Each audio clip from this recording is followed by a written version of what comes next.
ते अनाउन्समेंट पूर्ण झाल्याशिवाय गाडी उचलू शकत नाही, हा रूल आहे.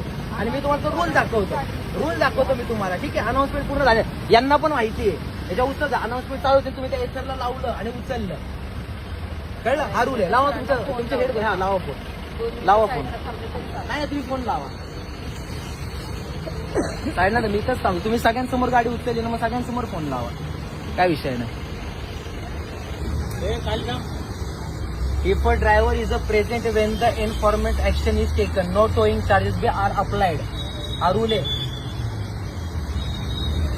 सर. ठीक आहे. अनाउन्स सर ऐका ना मॅडम, अनाउन्स ट्वाईस म्हणजे तुम्ही दोनदा अनाउन्स केलं, त्याच्यानंतर तुम्ही हे करू शकता, जे की तुम्ही केलं नाही. हे रूल्स आहेत, तुम्ही रूल्स बघा मॅम. नाही सर ऐका ना, मी तुम्हाला मी स्वतः इस्रो काम केलं. तुम्ही ना 2 अनाउन्स तर उचलले असते, मी इथं आलो पण नसतो. अहो ऐका ना, त्याच्या खाली रूल लिहिलाय, हे बघा. तुम्ही वाचा सर. तुमच्याशी खोटं चुकून वाद करणारच नाही मी तुमच्याशी. तुमचं काम, तुम्ही बरोबर काम करताय. तुम्ही ना 2 वेळा अनाउन्स केला असता, मी तर सोडतो 2 सोडा. एकदा अनाउन्स पूर्ण केली असती, उचलली असती ना, मी गाडी दिली असती, उचलून दिली असती. मग तुम्ही तसं केलंच नाही, हाफ अँड हाफ मध्ये केलं. तुम्ही चेक करा तुम्ही. You can check as you